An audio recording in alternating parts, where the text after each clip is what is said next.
Welcome to a video on vocabulary tips. Many of you are improving your vocabulary immensely by watching these videos. I find that in the comment box, some of you write such sentences that are impressive, and this is the way to develop your vocabulary. Today, as you can see from the title itself, we are going to talk about animal sounds because if you learn what sounds the animal make, then you will be able to express yourself in the correct way when the context arises. Depending on the situation, you need the correct word and therefore you have to use it. As children, you might have learnt a song. It's a very popular song. Old MacDonald has a farm. A farm is where you keep animals. So MacDonald is the farmer, the person who has a farm. And in his farm, he has some ducks, say. And then you learn the sound. That is to teach children the sounds made by birds and animals. In his farm, he had some ducks with a quack quack here and a quack quack there. Here a quack, there a quack, everywhere a quack quack. Old MacDonald had a farm. We used to sing this and we used to go around in circles. When you had to make duck makes quack. Today, of course, we are not talking about bird sounds, we are talking about animal sounds. I'm sure some of the animal sounds are very common and you know them already. It's not something which you do not know. But I will tell you some more sounds which might not be known to you. I will tell you the name of the animal. I will tell you the name of the sound also. I will spell out both. Many of you are saying that you are writing the notes. I feel very happy that you're doing it. This is a classroom and you need to do something to say that yes, you are a part of this classroom. I feel very happy when I know that you are making notes out of this. So I will tell you the name of the animal. 20 I have listed and the name of the sound which they make. Now, what exercise I'm giving you? In a classroom, there is always homework. So every time I give you an exercise, and the exercise I'm giving you today is that you make some sentences or you write down a story where all these animals make the right kind of sounds. I will give you some examples, but the rest of it you need to do. Because if I give you all examples, you will only repeat what I have said. You will not think in English. Unless you start thinking in English, you will not become fluent. Listen and then repeat, then you think and you speak. I've made an entire video on this. So listening and repeating, you can do. Listen, repeat, write down, remember, all these things you can do. And then with examples, you try to think and make further sentences. Let us begin with a horse. Horse. I'm sure all of you know what is a horse. The sound which is made by the horse is called neigh. Neigh. As I was passing the race course, I'm giving you a sentence. As I was passing the race course is where you have horse races. I heard many horses neigh. I heard many horses neigh. Neigh. There is a riding club near my house where the black horse neighs every morning. The black horse neighs, Neighs, because horses neigh, horses plural, neigh, Neigh. Horse singular neighs, Neighs. So that is the sound which the horse makes. The sounds are all, please remember, verbs. So the animal's name is the noun, and the sound made by the animal is a, uh verb. If you want to know more about nouns and verbs, those of you who haven't seen the videos on nouns and verbs can go back to them. Now, dog, the next animal is dog, D-O-G. All of us know we have so many dogs around. You might have a dog at home also. So the two sounds are listed here. The dog barks, B-A-R-K-S. In the middle of the night, many dogs were barking. I heard a dog bark this morning. So you have the form that dog bark. Now, sometimes the dog is making a sound like crying. That is called whine. W-H-I-N-E. A dog whines. When the owners went out of station, we heard their dog whining. W-H-I-N-I-N-G. Whine, whining. Then you have monkey. Monkeys chatter. When a person talks too much, we say chatterbox. That comes from the chatter of the monkey. You keep talking, all the time talking. That is chatter. So monkeys keep making a noise. The sound goes on. They're hardly ever quiet. So monkeys, M-O-N-K-E-Y-S. And chatter is C-H-A-T-T-E-R. Monkeys chatter.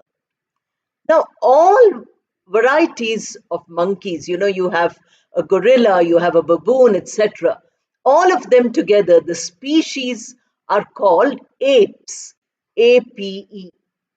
Ape or ape is one, apes many. All the kin of monkeys. So we say apes gibber. The sound is gibber. G-I-B-B-E-R. Although G is very often spelt as G, pronounced as G, I'm sorry, not spelt. G is pronounced as G in a word like goat or in a word like gate. But here it is not pronounced as gibber. It is pronounced as gibber. So apes, gibber. Then you have cats, C-A-T-S. Again, familiar animal, familiar sound also. Cats, usually the sound of the cat is mew, M-E-W, the mewing of the cat. But there is another sound which the cat makes, and that is called purr. If you have a cat at home, you will be able to know these two different sounds. P-U-R-R. So cat mew, mew, mew, mew sound comes. That is mewing. And then you have the cat purring, P-U-R-R. That is a different kind of sound. Then you have the next animal, donkeys. D-O-N-K-E-Y-S. Donkeys bray. The sound is B-R-A-Y. There were many donkeys in the field and they were braying to each other. So the sound of the donkeys is bray. We can use all the sounds together.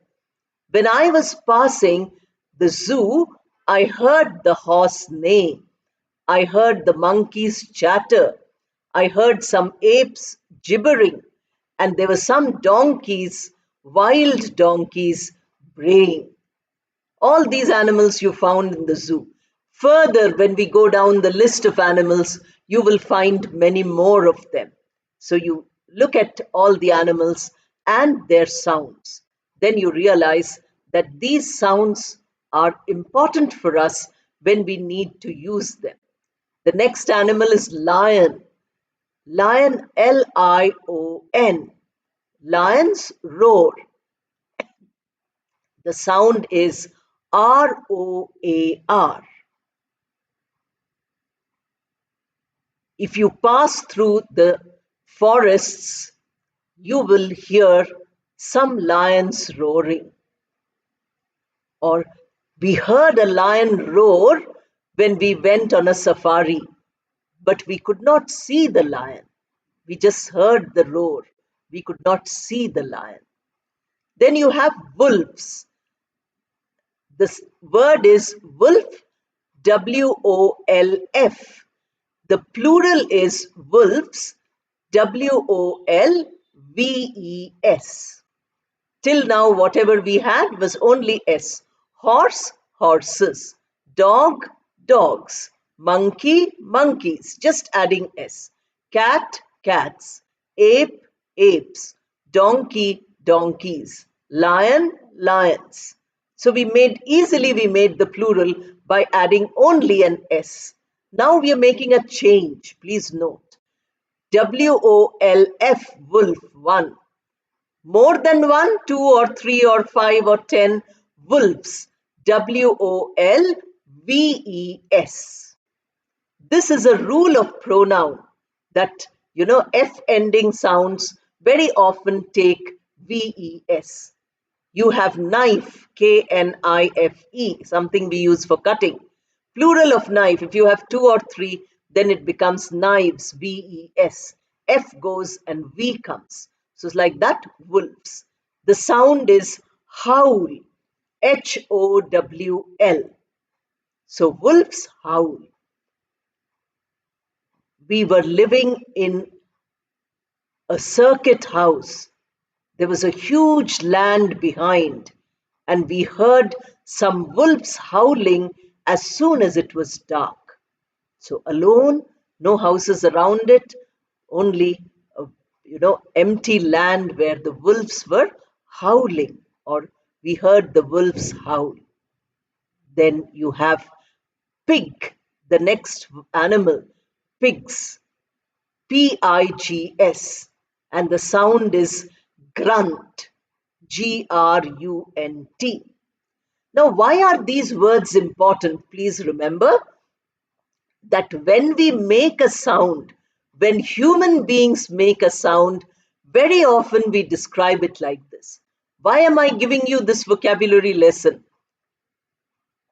Instead of saying yes or no, if somebody says, then we say, why are you grunting? Or why are you grunting like a pig? Somebody in anger shouts a lot. Then you say, oh, that person roars like a lion. Somebody goes on making a sound. Then you say, don't chatter. If you have this problem, then you are able to use the right word to describe a sound made by a person. Not only animals, I'm giving you animal sounds to show you that very often these sounds might be used in connection with human speech. And there you will run into a problem by saying, what is this person saying? I don't understand this. Armed with this vocabulary tip, you will be able to find out what is being said. So you have howl. Somebody is, making a sound, crying loudly. Then you say, that person is howling. The wolf howls. But here there is no wolf. It's a human being which is doing it. So that is how vocabulary improvement comes. Then you have the next one, and that is the cow, COW. So cows, moo, MOO. That is one sound. And there is low, LOW. The famous poem by, the elegy written in a country churchyard, where you have the lowing herd. He's talking about the cows coming back, making a sound when they come back in the evening. So LOW, lowing herd. Then you have the next animal, and that is the frog. Frogs croak. So when you can't make a sound, your throat is totally blocked, etc., you are trying to speak, then people say, "Why are you croaking?" Croaking is not a human sound, but it sounds like the sound of a frog. So frogs croak. Frog is FROG and croak is CROAK. These are the sounds you need to remember. Then you have bear, BEAR. Bear, growl. The sound is growl, GROWL. Again, growl is very often used, a person who's trying to scold you, who's trying to say something which, displeases that person and he makes a sound, then it is like a growl. That is what is being used here. Then you have sheep, SHEEP. Now you must remember that one is also called sheep, more than one is also called sheep. We don't have a word sheeps in English. So one is sheep, more than one also is sheep. Plural and singular are the same form. No addition of S. Sheep, sheep bleat. Sheeps we don't say, we say sheep. Sheep bleat. Or if it is one, we say sheep bleats. That whether it is one or more than one. The verb changes, the noun does not change. Bleat is BLEAT. Now, a person who's trying to say something which is very soft and, which is very pleading, which is not very confident, very diffident, then we say, "Why are you bleating?" This idea is what is used. Now, then you have bulls, bull, BULL, and the sound is bellow, BELLOW. So bulls bellow. There are many bulls grazing on the field, and you can hear the loud bellow. So you use the word bellow for bulls. Then you have the next animal, and that is elephants. ELEPHANT. The elephant has a long, trunk, and it lifts up the trunk and makes a sound. That sound is called trumpet. TRUMPET. Trumpet is also a musical instrument. Those of you who are musicians will know about it. But here, the trumpet is the sound made by an elephant. It's a very loud sound. If you are anywhere near the forest, you might hear the trumpet of an elephant or a trumpet of a group of elephants. Then you have the next animal, and that is a hyena. Hyenas laugh. Now, laugh is a word which is so commonly used for human beings, but hyenas also, the sound they made sounds exactly like the laugh of a human being. Hyena is HYENA, and laugh already LAUGH. Then you come to the next animal, and that is a snake. Snakes make a sound which sounds like so this is called a sibilant. The sound is hiss. Snakes hiss. HISS. That is the word, but the sound comes like many S together. So we say hiss. Snakes hiss. Then you have whales, WHALES, huge animals inside the ocean. Whales sing. Sing also is a common verb for animals, for human beings, I'm sorry. And for animal sound, it's the whale which we use, whales sing. Then you have a mouse. A mouse is a small rat. The rat is huge in size, and the mouse is the smaller one. Mouse, squeak. The sound is squeak. Suppose suddenly you get shocked or astonished or surprised, you might utter a sound, eeh, and that is called, why are you squeaking? Somebody says to you. So you have the word squeak, mouse squeak, mouse, mouse singular, mice plural. Now this, the whole thing changes. Ouse becomes mice, mice squeak, squeak. Now we have the last of the world, and that is the dolphin whistles. Whistle also we use very often. You know, the whistle is, you have an instrument and you put it there. Some people can put their fingers and blow the air through it. A sound comes, and that is called a whistle. So dolphin is also a sea animal. It keeps jumping, a very beautiful, graceful animal, and the sound is whistles. Dolphin is dolphin, and whistle is whistle. These are the sounds, 20 animals I chose, and I gave you the sounds of all the 20. But what is most important to remember is that these sounds are not only used for animals, they are very often used for human beings. Suppose a person is laughing a lot, laughing for a long time. Then you say, stop laughing like a hyena. You are irritated. You're saying, stop laughing like a hyena. So we know hyena is equal to laugh. And then you are using the laugh and comparing. It's a very insulting way of saying something.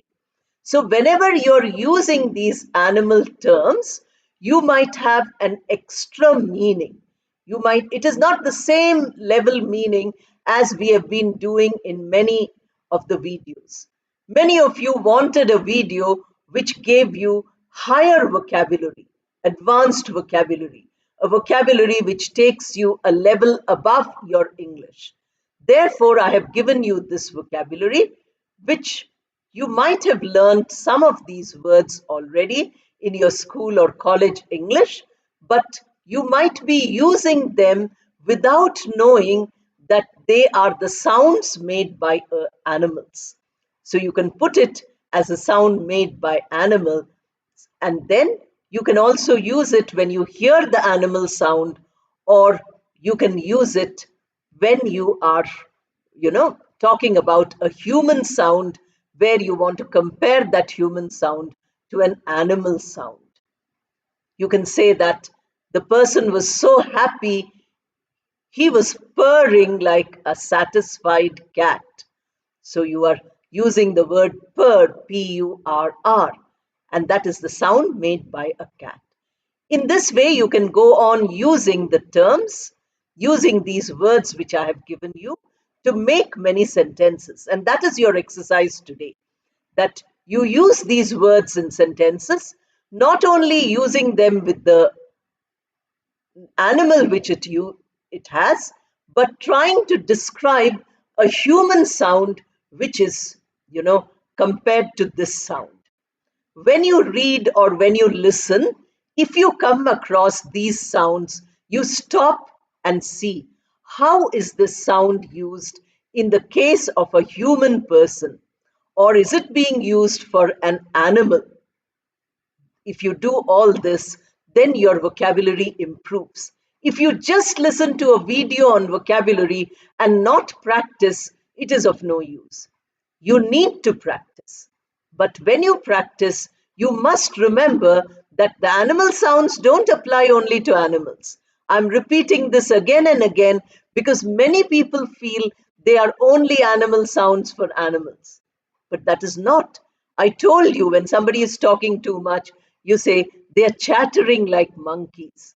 Two friends have met and they're going on talking for an hour or two, and you can't get even one word inside because they are talking so much. So you say they're chattering constantly. They're chattering for an hour.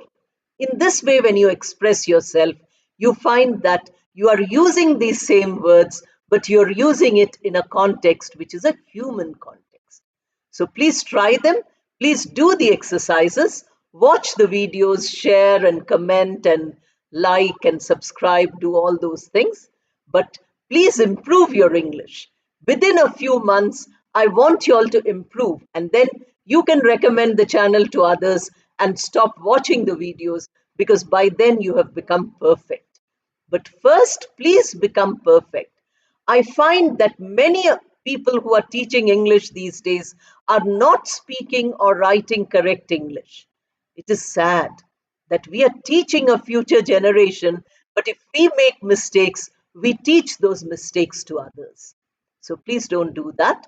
Please practice.